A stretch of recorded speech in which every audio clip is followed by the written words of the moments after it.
I need you to understand something before I tell you this story. I am not a man who cries easy. I have been in this uniform since I was 19 years old.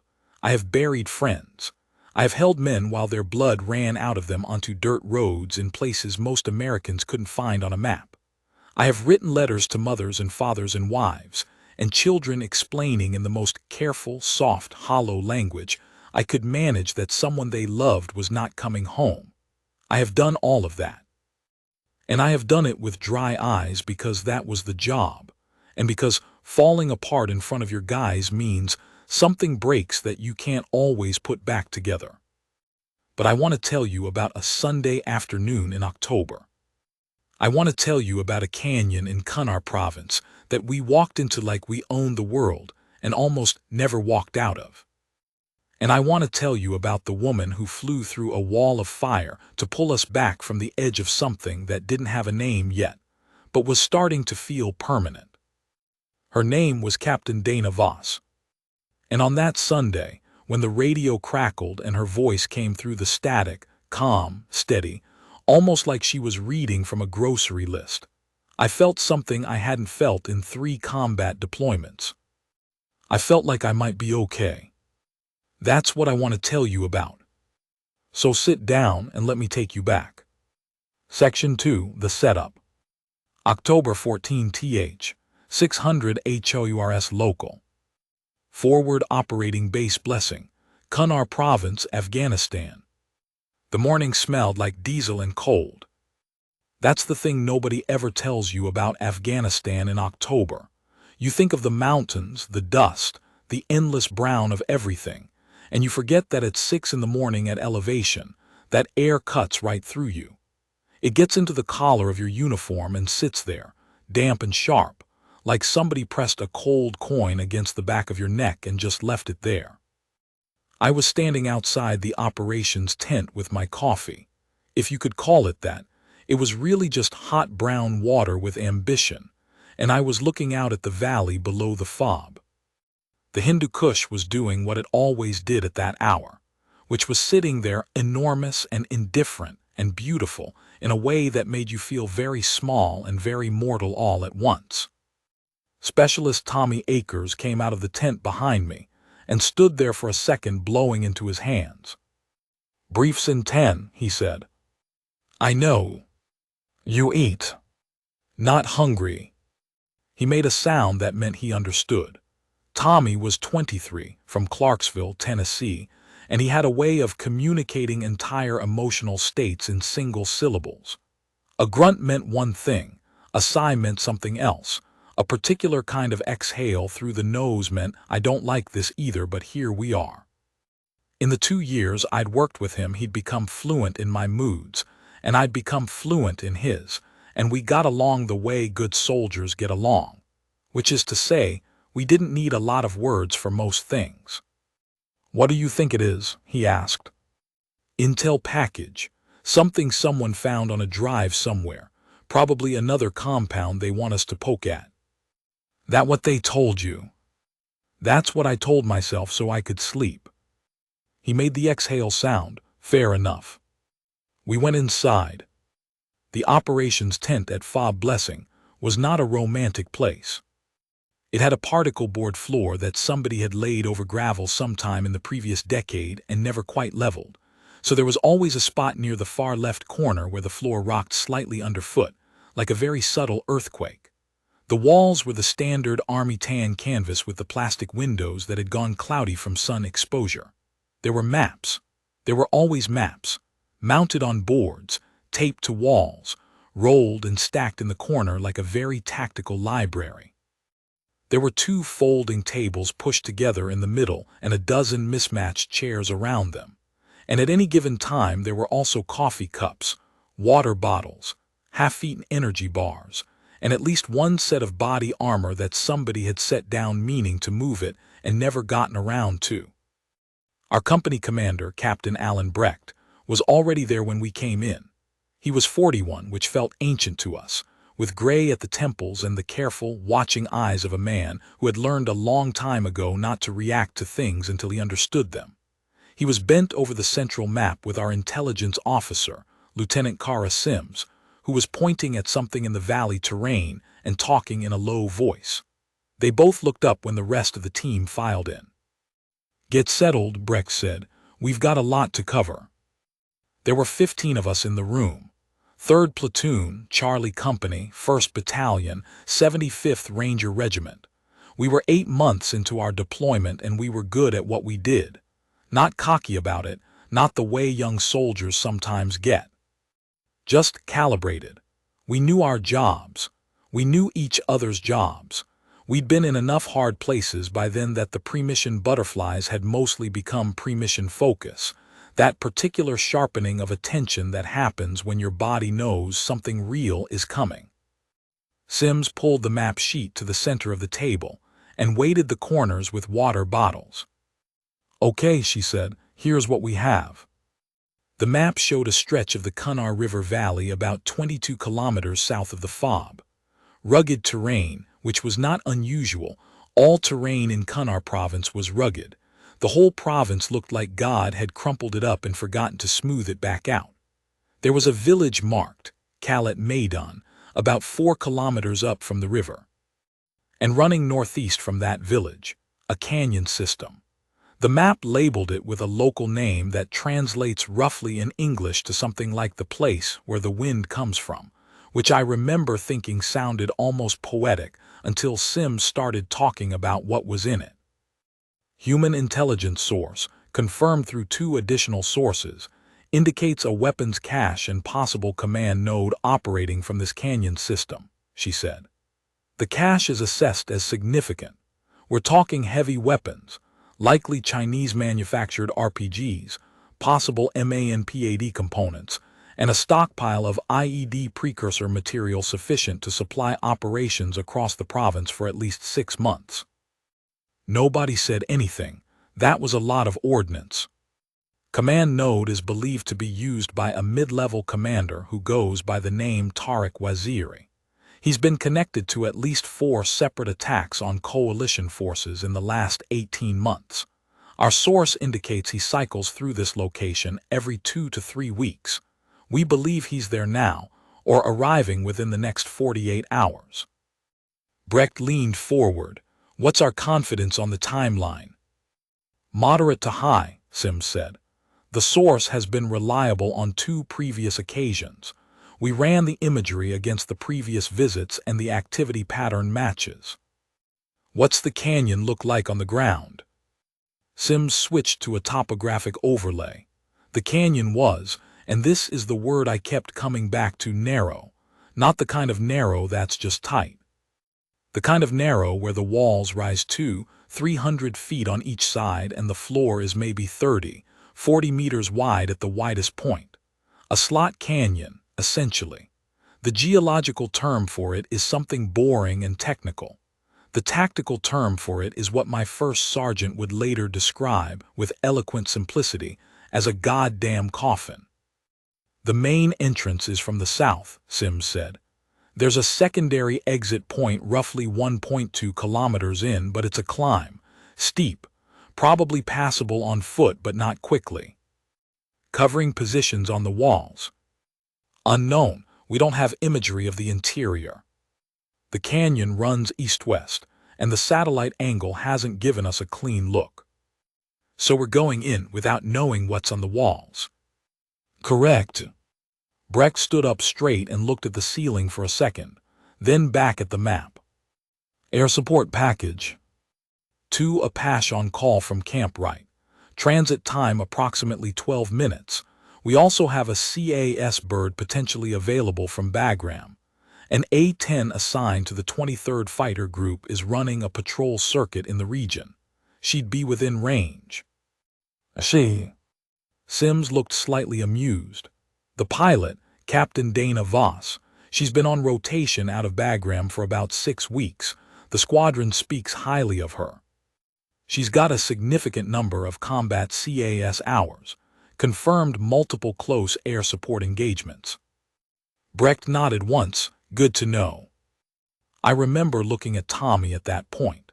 He gave me the very slight raise of one eyebrow that meant interesting. I gave him the very slight shrug that meant let's hear the rest of it. Brecht looked back at the room. Mission is to enter the canyon, locate the cache, confirm or deny the command node, and if Waziri is present, capture or kill. We move on foot from a vehicle drop point here. He tapped the map, approximately 2 kilometers from the canyon entrance. We go in fast, we go in quiet, we do what we do, and we come back out. Questions. There were questions. There are always questions. They went around the room in the professional, unhurried way of people who have learned that the quality of the question matters more than the urgency with which you ask it. What were the latest insurgent strength estimates in the area? Moderate presence, consistent with regional pattern. What was the communication situation inside the canyon? Degraded. The canyon walls would interfere with radio. We'd have a relay man positioned at the mouth. What was the row? Standard. Confirmed hostile acts or clear hostile intent. Who was going to be on my squad? Me, Akers, Sergeant First Class Pete Ogundemu, Specialist Lee Castillo, Specialist Dion Webb, PFC Roderick Salazar, and PFC James Jimmy Hoffer. 7 of us. 7 going into a slot canyon we had no interior imagery of, in search of a weapons cache, and a man connected to 4 attacks on our people. I drank the rest of my terrible coffee and thought about the cold coin against the back of my neck. 8:30 hours. The vehicles rolled out of Fob Blessing in a column of 4 Humvees and 1 MRAP. The mountain road south of the Fob was a goat track that had been partially improved at some point in the past, and then left to partially deteriorate again, so it was mostly composed of the worst features of both conditions. We bounced and lurched, and the MRAP, which weighs something like 15 tons, groaned through a switchback that seemed genuinely offended to have it there. I sat in the back of the second Humvee with Tommy on my right and Lee Castillo on my left. Lee was 26 from El Paso, had been with the unit for about a year and a half at that point. She was quiet in the specific way of people who are paying very close attention to everything. She had dark eyes that moved around a lot when we were outside the wire, cataloging, registering, filing. She never missed anything. She was also, in a completely ordinary way that had nothing to do with military performance and everything to do with being human, one of the funniest people in the platoon.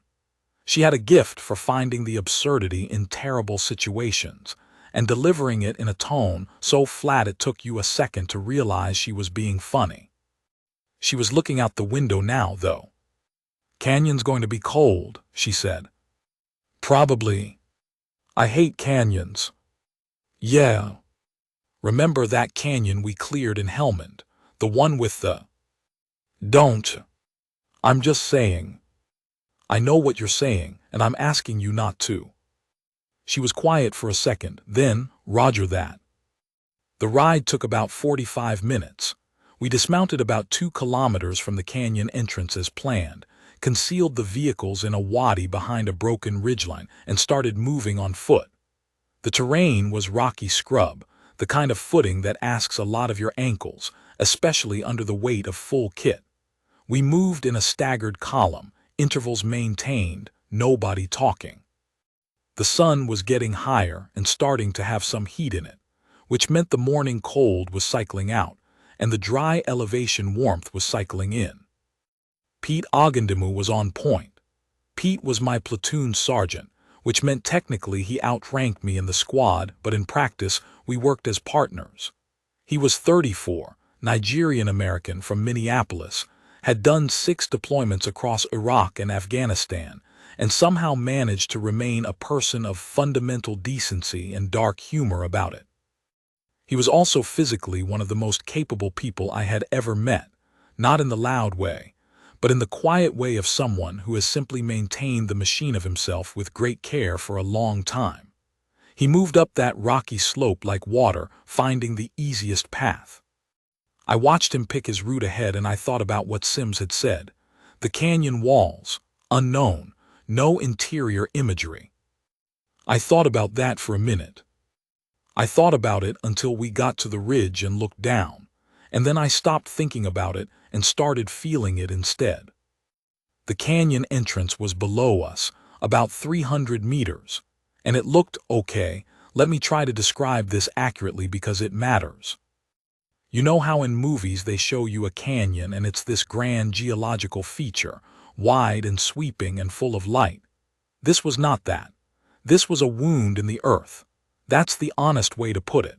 The walls were close, tighter than the topographic map had suggested, or maybe it's just that maps flatten things in ways that steal their menace. The rock was dark brown and gray, layered like stacked plates, and the walls rose nearly vertically from a narrow floor that was shadowed even in the mid-morning sun. You could see maybe 40, 50 meters into the entrance before the canyon bent slightly to the right and disappeared. You couldn't see anything past that bend. "Looks friendly," Tommy said very quietly. "Oh." Pete came up next to me. He looked at it for a long moment without expression. "Wide enough at the entrance," he said finally. "For about 30 meters. Then it narrows." "Yeah." He looked at it for another moment. "Okay," he said. That was Pete's way of acknowledging a reality without endorsing it. We went down the slope and into the mouth of the canyon. Section 3, Building Tension. The inside of the canyon, 947 HOURS.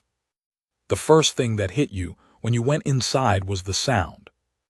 Or rather, the near absence of it. Outside there was ambient noise, wind moving over rock, the distant, undifferentiated murmur of the landscape. Inside the canyon, the walls swallowed most of that and replaced it with something much more focused. Your own footsteps, the tick of equipment, the specific acoustics of a confined space where sounds bounced and repeated in small, strange ways. Your breathing sounded different to yourself. Your heartbeat, if you were paying attention to it, was audible. And there was the smell, rock and cold and something faintly organic, lichen maybe or water seeping somewhere in the stone. Not unpleasant, just present. Just different. We moved in our stack configuration, Pete on point, then Dion Webb covering right, then me, then Tommy, then Lee covering left, then Jimmy Hoffer, then Roderick Salazar on rear. Eyes up the walls as much as forward. The walls were the thing. They were always the thing in a slot canyon. Anything positioned up on those walls with a clear line of sight down into the floor was, I'll be direct about this, in a very good tactical position. And we were in a very bad one. We moved quietly. We moved carefully. The floor of the canyon was uneven, river-smoothed boulders in some spots, loose shale in others, and a couple of sections that were almost flat before the geography changed again. About 300 meters in, we found the first sign. Dion held up a fist. We all froze. He was crouched over something on the ground. I moved up to him, keeping low. It was a fire ring. Recent. You could tell because the ash hadn't fully dispersed and the rocks around it still had the particular scorched clarity of recent heat exposure. Somebody had made a fire here, and not a long time ago. There was food debris, some kind of wrapper, a piece of flatbread that hadn't fully crumbled yet. Pete crouched down next to us. He looked at the fire ring, then up at the walls, then at me. I gave him the slow nod that meant, yes, I know. We pushed on. 400 meters in, 500. The canyon narrowed a bit more around the 450 mark, then opened slightly into a wider section, maybe 50 meters across, with a flat area at the center and a rock overhang on the north wall that created a natural shelter. This was the kind of feature that, on a map, reads as a simple geographic detail. In person, it read as someone has used this. There was refuse, more food packaging, a rusted container that had held something flammable, the end stub of a rope that had been cut or frayed through. There was a stain on the rock face of the overhang, black with age, where something had burned.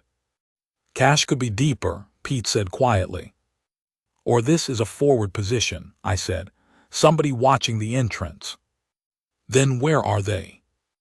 Good question. The answer came about 30 seconds later, and it came from above. The shot was high and wide. I'll never know if it was meant to be a warning or if the shooter was just a bad aim, but it snapped off the rock wall about 6 feet over Dion's head and sent a spray of stone chips into the air. And what followed was one of the most compressed and terrifying seconds I have experienced in a decade of combat operations. Every weapon came up. Every person hit the deck or found cover simultaneously. The canyon exploded with noise. Not one weapon, not two. From above us, from both walls, it sounded like came the crack and pop of multiple rifles firing. AK patterns, the distinctive sound that I have by this point of my career, internalized as deeply as my own heartbeat. The shots were coming from elevated positions on the canyon walls, and in the confined space the sound was, I want to be accurate here, overwhelming. It didn't just arrive through your ears. It arrived through your chest, through the ground under your boots, through the air itself. The canyon walls threw the sound back and forth until it was everywhere at once. We were already returning fire before the echo of the first shot died. But here is the problem. The problem is the walls.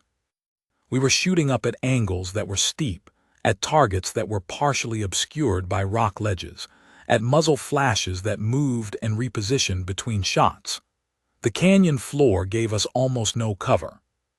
The rocks we could use as cover from the south, from the direction we'd come in, gave us very little cover from above. And above was where they were. Contact left wall, 2 positions, 60 and 90 meters. Pete was calling it out even while he was firing. That automatic military narration that keeps people alive by making sure everyone's working from the same picture. Contact right wall, 1 position, I've got 1 position at the overhang. That was Dion. Lee right side, 20 meters back. I see him. More fire. The air in the canyon was sharp with gun smoke and the smell of hot brass on cold rock.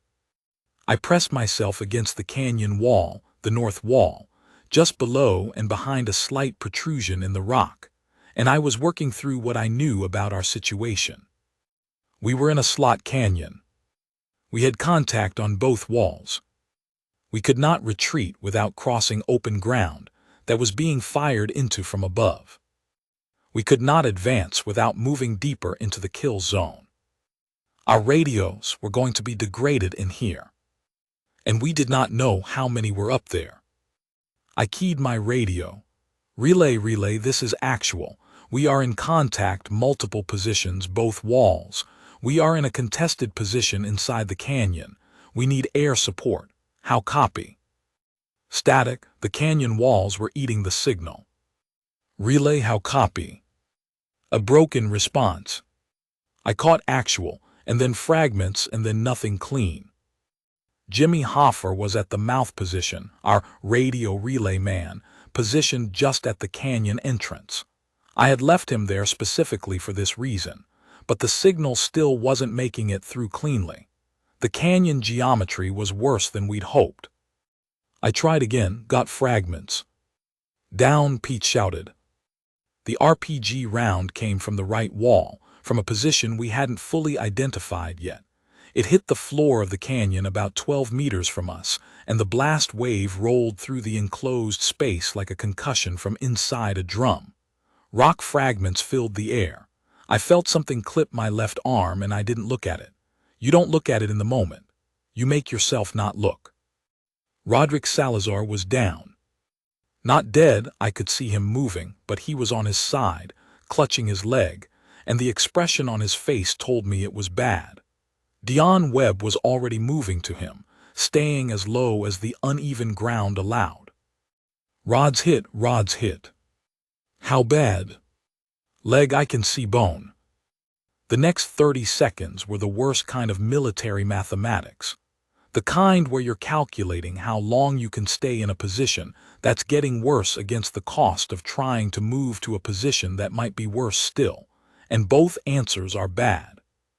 I got on the radio again, pushed everything into my voice. Relay, actual, contact, multiple enemy positions, canyon, need immediate air support. Medevac, we have 1 WIA, urgent. How copy? This time faintly, clearly enough. Actual relay, I copy. Passing your traffic now, stand by. I went back to the fight. Section 4, The Deepening. Outside the canyon, Jimmy Hoff's account. The following section is reconstructed from PFC James Hoffer's debrief, filed at Fob Blessing on October 15th. Jimmy Hoffer was 21 years old and had been in the Army for 14 months. He was from a small town in upstate New York called Gouverneur, which most people had never heard of, and he had a habit of chewing on the arm of his sunglasses when he was thinking hard, which he was doing now. He was positioned at the canyon entrance with his back to a boulder, and he had a very clear view of the slot canyon opening in front of him. And from inside that slot canyon, he could hear the sound of sustained gunfire, and he was on his radio, and the radio was his only job right now, and he was going to do his job right. He had transmitted the contact report to the TOC at Fob Blessing. He had passed the grid, the estimated enemy strength unknown, at least 6, possibly more from the volume of fire, the nature of casualties, 1 urgent surgical, and the situation. Soldiers trapped inside a canyon with no viable exit under current conditions. He received acknowledgement. The Apache from Camp Wright were being launched, 12 minutes out.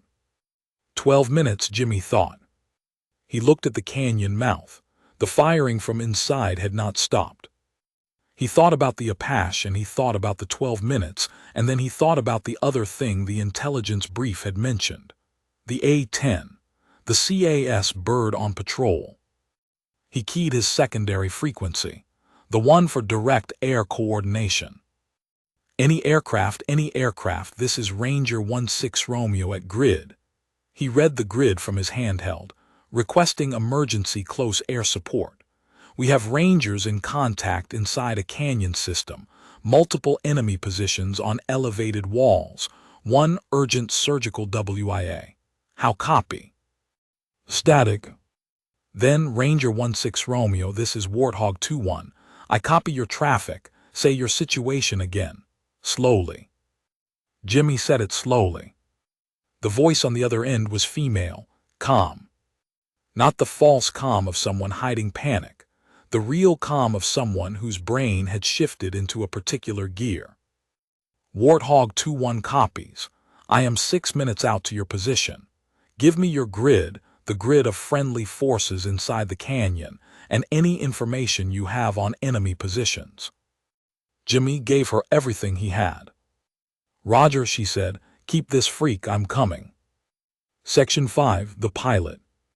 The following section is based on Captain Dana Voss's squadron debrief, cockpit voice recorder transcript, and direct interview conducted at Bagram Airfield, October 22nd.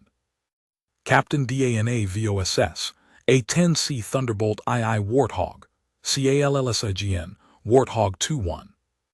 Age 31. Years of service, 9 combat flying HOURS, approximately 1,100. Dana Voss had been awake since 3:30 hours. This was not unusual for her. She had what her squadron mates described, not unkindly, as an engine that didn't fully idle. Even at rest she was thinking, calculating, working through problems. On flying days, that engine kicked into a higher register before dawn, and she often found herself lying in her rack in the dark, running through weather conditions, fuel margins, weapons configurations, contingency scenarios, the way some people run through grocery lists. She had been on a patrol circuit since 600. The A-10 she was flying tail number 8231, which she had named, quietly and without announcing it to anyone, Margaret, after her grandmother, was at 17,000 feet over the Cunnar Valley, engines singing their low continuous song, and the ground below was a rumpled brown canvas of mountains and river valleys and narrow roads that connected things the map didn't even bother to label. She had 2 AGM-65 Mavericks on the wings, 2 AIM-9 Sidewinders, which on a CAS mission like this one were mostly theoretical. She wasn't planning to get into an aerial engagement over Cunnar Province. and a full combat load for the GAU-8 cannon, the signature weapon of the A-10, the thing that had made the aircraft something close to mythological in the minds of the soldiers who'd had it show up over their heads in bad moments. The GAU-8 fired depleted uranium rounds at a rate that generates a sound famously described as somewhere between a fart and a brap, a ridiculous description for a weapon of such catastrophic effectiveness. Dana knew the sound well. She had fired it in combat 7 times across 2 deployments. She was thinking about the weather. A thin cloud layer was building over the mountains to the north, and she was filing it away as a factor when the call came in. She heard it, and she felt something move in her chest. Not fear, not yet. Urgency. She was already turning the aircraft before she finished acknowledging. A-10s are not fast aircraft by fighter standards. The Warthog is many things: armored, survivable, devastatingly effective at low altitude, but speed is not its primary virtue. She pushed the throttles forward anyway, felt the airframe respond, and began calculating her approach. 6 minutes to position. The canyon. She pulled up the topographic data on her display and stared at it for a second. A slot canyon, east-west orientation, friendly forces on the floor. Enemy on the walls. The walls. She thought about the walls. Canyon CAS was one of the hardest things an attack pilot could be asked to do. The confined geometry, the risk to friendly forces from any ordnance that hit rock and fragmented unexpectedly, the difficulty of identifying targets on canyon walls from a moving aircraft, the deconfliction challenges. She had trained for it. She had studied it. She had briefed it in academic terms. She had never actually done it. She was going to do it now. Warthog 2-1, radio check with Ranger 1-6 Romeo, she transmitted. Jimmy Hoffer's voice came back immediately. Warthog 2-1, Ranger 1-6 Romeo, I read you 5 by 5. Good, clean comms. Okay, she said, talk to me, everything you know, fast. He talked. She listened and flew. The picture he painted was bad. Multiple enemy positions on elevated positions on both walls of the canyon. Exact positions unknown. Friendly forces on the floor, unable to advance or retreat. One casualty, urgent surgical, meaning he needed a surgeon within minutes or it became a different kind of conversation. The Apache were 12 minutes out from his last information. That had been about 4 minutes ago, so maybe 8 minutes now. 8 minutes was a long time in a sustained close engagement inside a canyon. How wide is the canyon floor at the contact area? Unknown exactly. Maybe 40, 50 meters. Sergeant Delray said the widest section was about 50. 40 to 50 meters. She thought about her weapons. The Maverick was out, too much warhead for a confined space with friendlies at those distances. The gun, the GAU-8, was the tool. The gun was always the tool for this kind of work. But the gun required a gun run, which meant she needed to know where the targets were, and she needed to come in at an angle that put the rounds on the canyon walls without the risk of a long burst walking itself down onto the floor. She had an idea about the geometry. She needed to see the ground first. Ranger 1-6 Romeo, can you get a mark? Colored smoke, IR strobe, anything that gives me a precise friendly location. Brief pause, I'll try to get that to actual.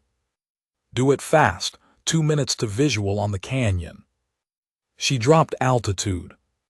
The A-10 responded as it always did, with a kind of settled purposefulness. She leveled at 4,000 feet AGL and pointed the nose at the canyon system opening up in the topography ahead of her. The mountains were immense from here. The Hindu Kush does not care about you. It existed before you arrived and it will exist after everything about you is gone, and flying over it at speed is one of those experiences that briefly reorganizes your sense of scale. You are a very small metal thing moving very fast over something ancient and permanent. The canyon entrance appeared. She went lower. Section 6. The Inside View. Inside the canyon, Staff Sergeant MARCUSDLRAY. I need to tell you about the 12 minutes before she arrived. Because those 12 minutes matter. They are the heart of what happened, and if I skip over them, you don't understand the rest. We were in a bad position that was getting worse. Roderick Salazar was losing blood from a compound fracture of his right femur caused by rock fragmentation from the RPG blast. Dion Webb had gotten a tourniquet on above the injury and was managing it, but Rod needed real medical attention and he needed it soon. He was conscious. This is the thing I think about, he was trying not to make noise. 19 years old, lying on the floor of a canyon in Afghanistan with part of his leg bone visible through the wound. And he was biting down on something and staying quiet because he knew that panic was a resource we couldn't afford to spend. I have thought about that a lot in the years since. The fire from the walls had settled into an intermittent pattern. They weren't fully suppressing us. We were returning fire effectively enough to keep the enemy from getting to advantageous movement positions, but they weren't going away either. We were locked. That's the military term for it. A locked engagement inside a feature that was tactically very bad for us. Pete was at my shoulder. Apache ETA, he said. Relay said 8 minutes as of 3 minutes ago. 5 minutes. Something like that. We both looked up at the walls. From where we were, crouched behind a cluster of boulders on the north side of the canyon floor, we could see the south wall clearly, but the north wall above us was largely obscured. The positions on the south wall were using natural rock shelves as cover. They'd pop up, fire a burst, drop back down. Classic technique. Effective. The positions on the north wall we hadn't fully located. I'd taken one piece of fragmentation from a shot that had clipped the rock near my head, and it had grazed my left forearm. It was sealed, and I'd stopped thinking about it. Tommy was beside me on the left. "You hear that?" he said. I listened. Above the sporadic crack of gunfire, above the sound of our return fire and the echo of it, there was something else. Low. A specific kind of low frequency that I recognized before I consciously identified what it was. An aircraft engine. Not the thwop of a rotor, not an Apache. A fixed-wing turbofan, 2 engines. An A-10. There, Tommy said, looking up. Through the narrow slot of sky visible above the canyon walls, that 50-foot stripe of pale blue October sky, I caught it for a second. A gray shape against the blue banking, too fast to fully register. Gone in a second. But she'd been there. I got on the radio. Relay, this is actual. Tell Warthog 2-1 we are marking with IR strobe. Northeast corner of the wide section. She'll see it. Roger, passing now. I pulled my IR strobe from my kit and turned it on. Invisible to the human eye, but to an aircraft with the right optics, it lit up like a small sun. Warthog 2-1, actual. I have a mark on the floor northeast corner of the wide section. That's our position. Danger close is, I calculated quickly, danger close is 30 meters. Enemy positions are on the south wall, multiple between 60 and 120 meters into the canyon from our position. North wall, unknown positions. How copy? Her voice came back. Actual Warthog 2-1, I copy your mark, I see the strobe. South wall, multiple 60 to 120 meters your position. North wall positions unknown, stand by. A pause. I'm going to make a low pass to get visual on the walls. Keep your heads down. I'll be through fast. I passed it to Pete. She's doing a low pass. He looked up at the strip of sky. In an A-10, through the canyon. Sounds like it. That's, he didn't finish the sentence. He just made a sound that was equal parts respect and concern. Yeah, I said. Section 7, the first pass. In the cockpit, Captain VOSS. The canyon entrance was ahead of her and coming up fast. She had dropped to 2,000 feet AGL. The walls on either side of the entrance rose steeply, and the canyon itself looked, from this angle, like a narrow crack in the earth.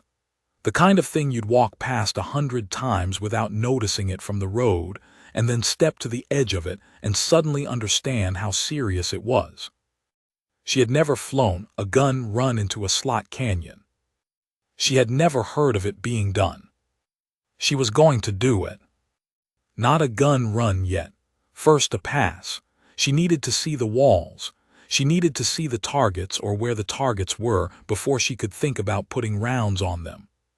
The plan was to go through at speed, low enough to get a look, high enough to clear the walls, and then she would think about the geometry of the run.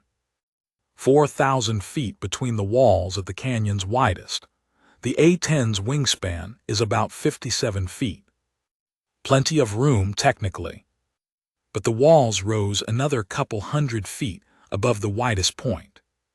She did not let herself think about what happened if she misjudged the turn inside the canyon. She had learned a long time ago that there are thoughts that are useful to have and thoughts that are not, and the habit of mind she'd built over 9 years of military flying was to aggressively refuse to entertain the ones that weren't useful. She dropped her nose. The canyon entrance filled her windscreen. She went in. From the canyon floor, what they saw was this. A gray aircraft the size of a small building appeared in the strip of sky above them, screaming through the confined space at an airspeed that seemed physically impossible for how low it was. And the sound was a pressure wave that arrived separately from the visual, like the aircraft and its sound were two different things that happened to occupy the same moment. The canyon amplified it. The walls took that roar and threw it back and forth until it was everywhere. For 2 full seconds, everything else stopped. The gunfire from the walls stopped. The return fire from the floor stopped. Everything stopped, and there was just the A-10 going through, banked slightly as it tracked the curve of the canyon. And for one moment, the GAU-8 cannon was pointed directly at the south wall of the canyon as it passed. And even without firing, it was the most terrifying thing anyone on the ground had seen all morning. Then it was through. Gone. For a second, nobody moved. Then Pete Ogundemu looked at me with an expression I will never forget. It was the expression of a man who has just been reminded that the world contains possibilities he hadn't fully accounted for. She just flew through the canyon, he said. Yep. At like 200 miles an hour. Probably more. He looked back up at the strip of sky. Okay then, he said. And then the radio crackled. Actual Warthog 2-1. I've got visual on your position. I have visual on multiple firing positions south wall, at least 4 confirmed. North wall I've got 2 positions visible, total 6 plus contacts. I'm setting up my run now. Keep your heads down and stay at your current position. I am going to need you to stay very still and trust me. Copy. Tommy looked at me. I looked at the radio. Warthog 2-1, actual, copy all, we trust you, do your thing. A pause. Roger that. Stand by. Part 2. The gun and the fire. Document filed under Combat Narrative Archive, classified DECLASSAFIED account. Operation reference, Stone Hammer KUNAR Province, Afghanistan. Continuation, narrated account, Staff Sergeant Marcus Delray, 75th Ranger Regiment. With supplemental accounts, Captain Dana Voss, Squadron Debrief, PFC James Hoffer Relay Position Report, and Field Surgeon's Notes, Fob Blessing. Section 8, The Geometry of Salvation. In the cockpit, Captain VOSS, 10-12 hours. She came out of the canyon at the far end and pulled back on the stick, and the A-10 climbed into the morning sky, and she was already running the problem through her head before the altimeter had moved 100 feet. What she had seen in those 2 seconds of the pass. South wall, east side. 2 firing positions, visible as muzzle flash indicators, and the slight dark patches of men against the rock face on ledges approximately 60 to 80 feet above the canyon floor. They were using natural rock features as cover. Good cover, not perfect. South wall, west side. 2 more positions further back, around the 100 to 120-meter mark she'd been given. One of these was an RPG position. She'd seen the tube. North wall. 2 positions, harder to resolve. One appeared to be on a ledge system about 40 feet above the floor. One was more elevated, closer to the canyon rim. 6 contacts minimum, possibly more behind the ledge features. The geometry of the problem was this. A gun run on the south wall required her to approach from the east, paralleling the canyon, at an angle that let her put rounds on the wall without the flight path putting the canyon floor directly below her at the moment of firing, because a mist burst that walked down the wall and onto the floor put it among her people. The angle had to be right. The approach had to be right. The burst length had to be precise. She thought about this for approximately 4 seconds, which is actually quite a long time at speed. The north wall was harder, because the north wall was above her people's position. To hit the north wall, she'd need a different approach, from the west, angled to hit the wall above without the rounds having any trajectory component that took them down toward the floor. 2 separate runs, 2 different approach geometries. Or 1 run through the canyon from east to west at low altitude, paralleling the walls and using the cannon in a continuous traversing fire that walked up the south wall, and then, as she banked for the exit, a burst on the north wall. That was the other option. The inside run. She thought about it for 3 seconds. The inside run was harder, faster, with less room for error, and it required her to bank and traverse the cannon while inside the confined space.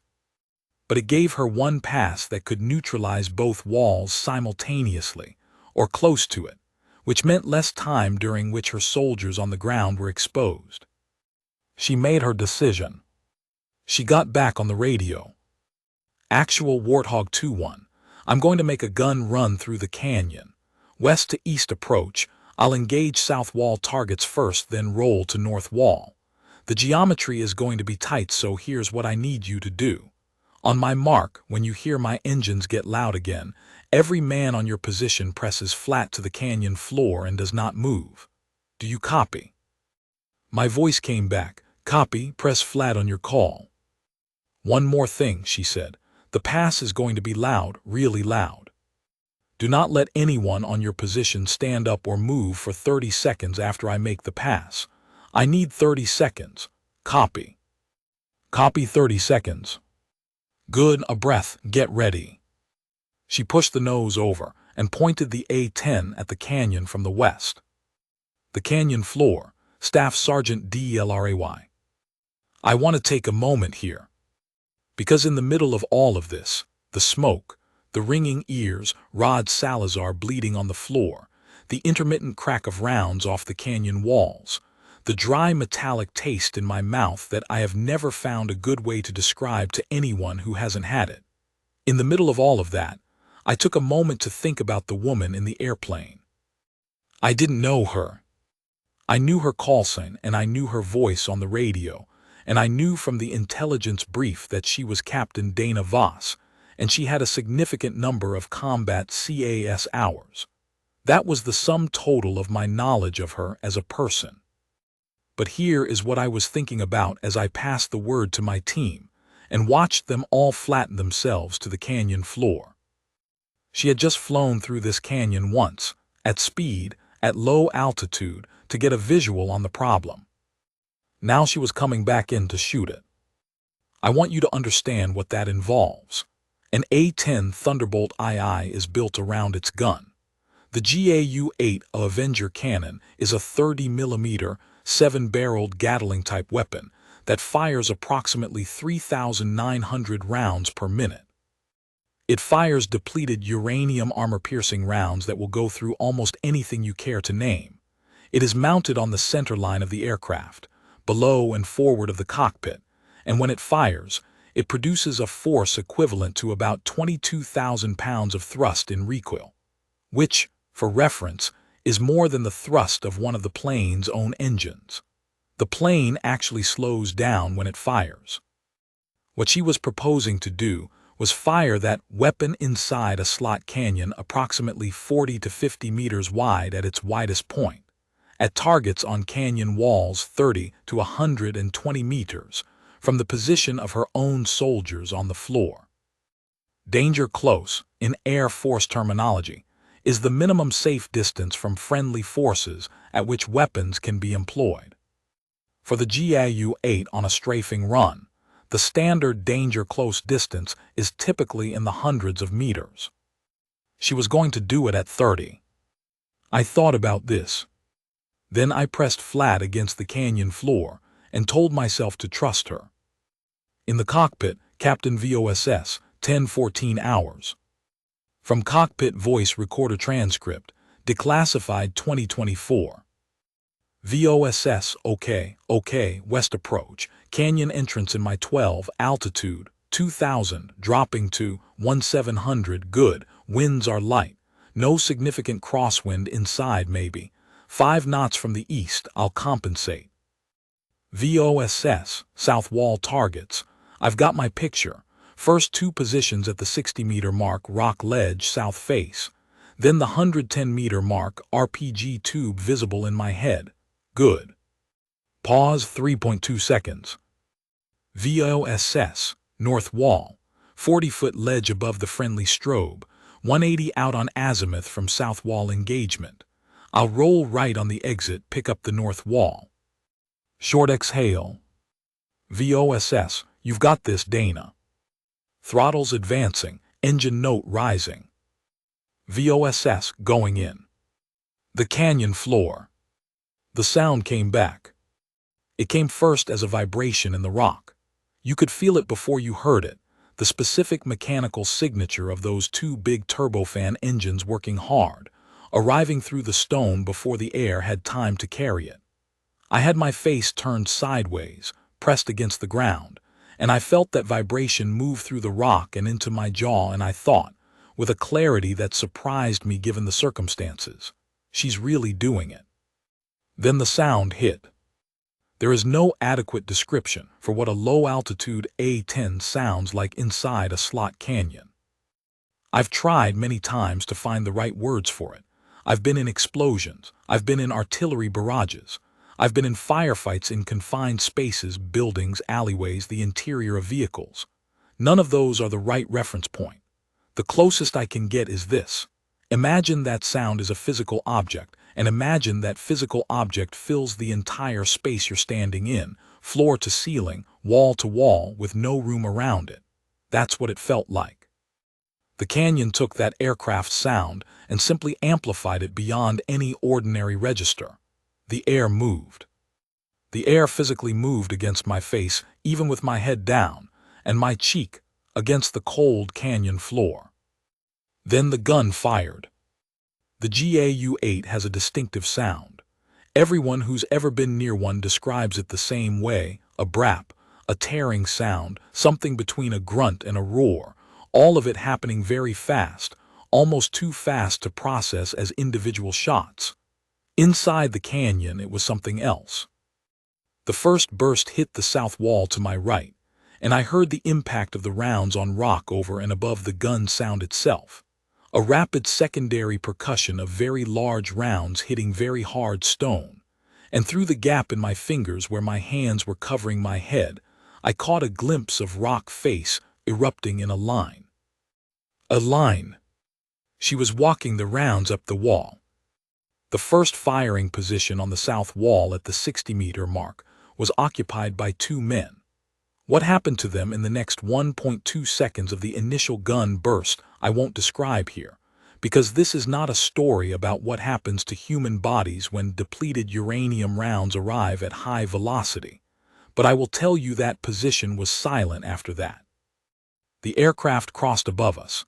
That strip of sky filled completely with the A-10's belly for a single heartbeat, so low I felt like I could have reached up and touched the landing gear. And then the gun shifted angle as she banked, and the burst walked from the south wall to a trajectory that climbed the north wall, and I heard the impacts there too, on the position 40 feet above our heads that we had never been able to fully locate, and then she was through. Gone. The sound faded into the mountains behind the canyon. What was left was the specific quality of silence that follows something very loud. For a moment, nothing. Then Pete Ogundemu's voice. Keep down 20 more seconds. Nobody moved. 18 seconds of silence. Then from the south wall, a single shot. One round, off the canyon floor nowhere near us. Then nothing. Pete's voice again. Up, weapons up, check your sectors. We came up. Section 9, the after. The canyon floor, 1016 HOURS. The south wall was quiet. I mean that in the absolute sense. The firing positions we had been taking contact from for 20 minutes were silent. I scanned them through my rifle optic. The ledge at the 60-meter mark showed damage that I won't describe.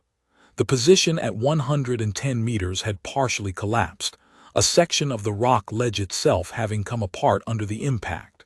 No movement. The north wall above our position, also silent. I waited. Nothing. Tommy, I said, north wall. Nothing moving. Dion, south wall, far side. I've got pause. I've got one position I can't fully see. Cover it. Covering. Pete had moved to Salazar's position. Rod, how you doing? Rod's voice was tight but coherent. I'm here, Sergeant. Good man, we're getting you out. I got on the radio.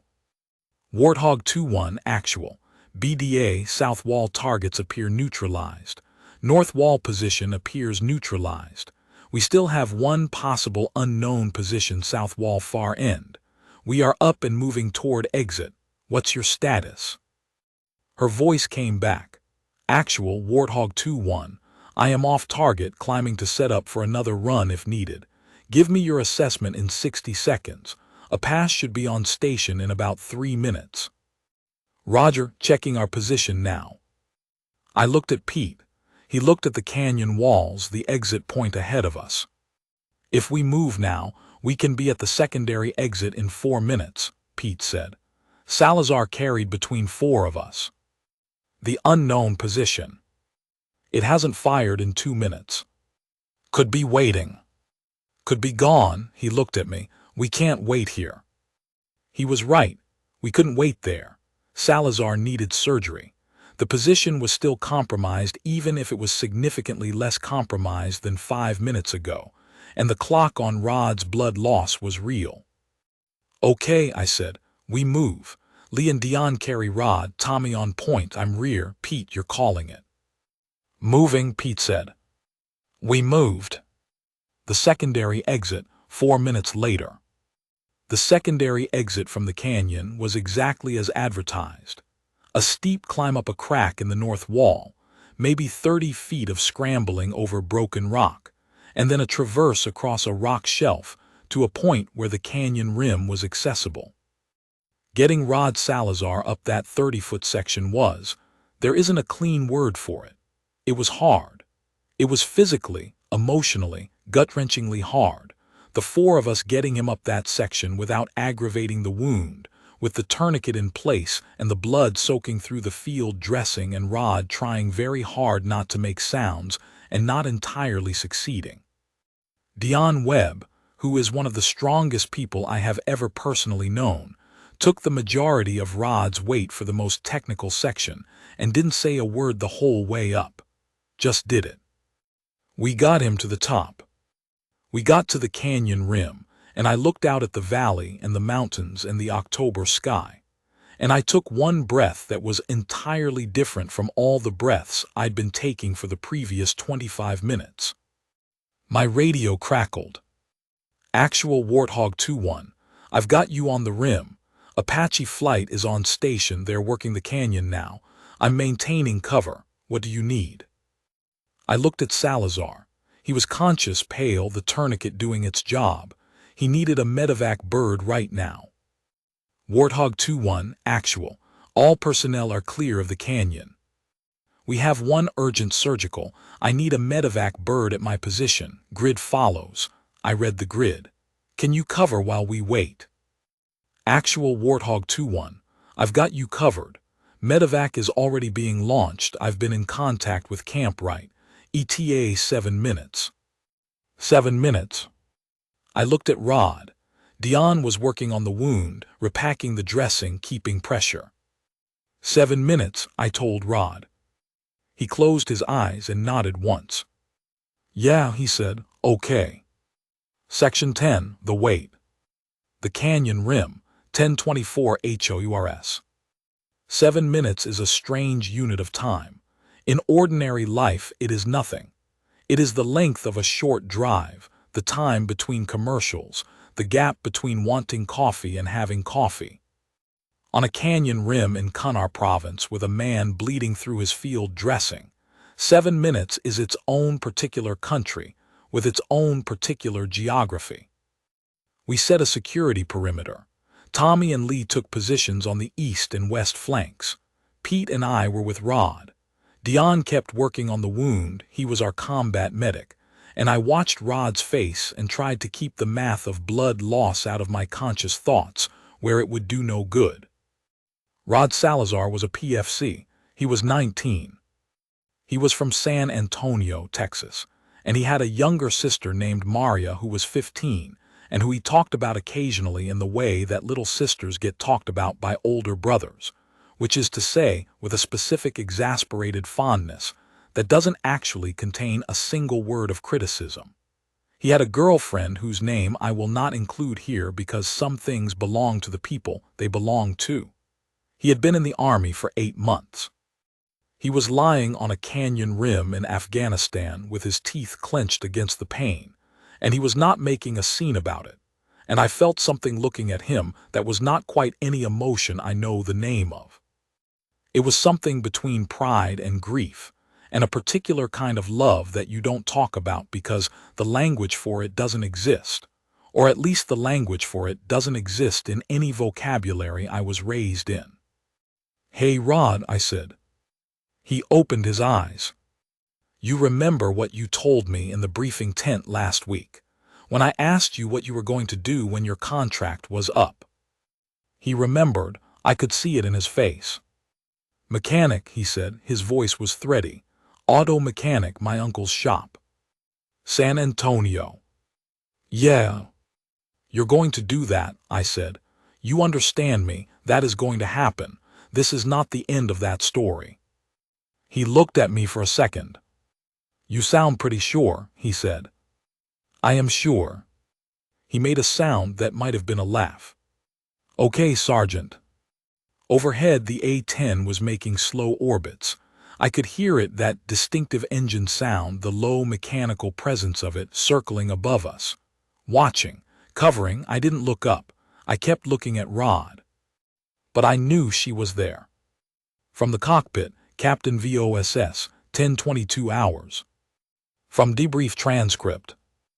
I was in an orbit over their position. The Apache had taken over the canyon. They were working the remaining positions. There were a couple of fighters still active in the far end of the system, but the Apache had it. My job at that point was cover for the Rangers on the rim until the medevac arrived. It's a weird thing, that phase of a CIS mission. You go from the intensity of the run, and believe me, I was operating at a very high workload level during that pass. I was tracking multiple things simultaneously. I was managing the aircraft's position in a confined space while working the weapons system. My hands and eyes were full, and then it ends, and you're just orbiting, watching. I could see them on the rim, the soldier who was hurt, the others around him. I had my optics on them and I could see what was happening. I won't say I wasn't worried. The medic down there looked competent, you can tell, even from altitude, from the way a person moves, whether they know what they're doing. He looked like he knew what he was doing, but it was still close. I remember thinking about the timing. If the call had come in 4 or 5 minutes later, if I'd been further into my patrol circuit when Hoffer transmitted. I don't let myself go down that road for very long, but I thought about it. The medevac came in at 7 minutes and about 15 seconds, right on time. Section 11, The Bird. The canyon rim, 10:31 hours. The medevac A-60 came in from the north, low and fast. There is no more welcome sound in the world, I will tell you that plainly, than a helicopter coming for your people. I have heard it at the end of bad days several times in my career, and every time there is a physical response that is almost indistinguishable from relief in its chemistry. Your chest loosens, your jaw unclenches, something in your peripheral vision opens up that you didn't realize you'd narrowed until it comes back. The bird flared and touched down about 30 meters from our position on a flat section of the rim. The rotor wash was tremendous. At altitude, in dry air, a Black Hawk kicks up a remarkable amount of dust, and we covered our eyes and held on to our kit, and the flight medic was out and running toward us before the skids had settled. He was a young guy, crew cut, wearing body armor over his flight suit, and he hit his knees next to Dion, and they had the handoff conversation in about 12 seconds, the rapid clinical exchange of people who speak the same language. Tourniquet, right femur, compound fracture, suspected arterial involvement, BP last check about 80/40, loss of consciousness, no, he's been conscious throughout. How long on the tourniquet? 17 minutes. Got it. They got Rod onto the litter. Rod was very quiet by this point. He was present, his eyes were open, tracking, he knew what was happening, but the adrenaline had run its course, and what remained was the physical fact of a significant wound, and that fact was having its way with him. I walked with him to the helicopter.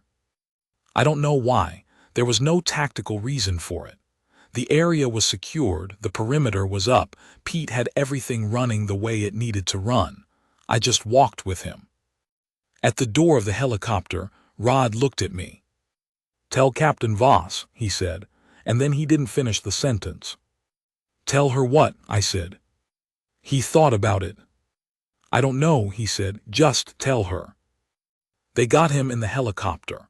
The flight medic gave me a nod that communicated, with the economy of people used to communicating quickly, that he thought Rod was going to be all right. The helicopter lifted and turned north and was gone. I stood there for a second. Then I got back on the radio. Section 12, what she said. Canyon rim to BAGRAM, 10:33 hours. Warthog 2-1 actual. Go ahead actual. Medevac is en route with our WIA, all personnel accounted for. I stopped, started again. I wanted to pass along something from my wounded, he said, to tell you. He wasn't sure what, just to tell you something. A pause. How is he? She asked. They think he'll make it. Another pause. Good, she said, that's good. Captain Voss.